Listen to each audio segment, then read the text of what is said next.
What to do when we freeze?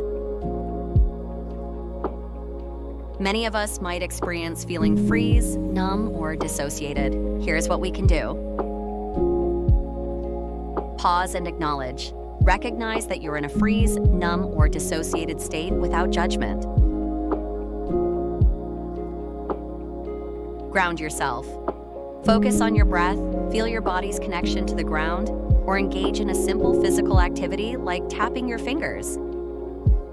Say hello and ask for space.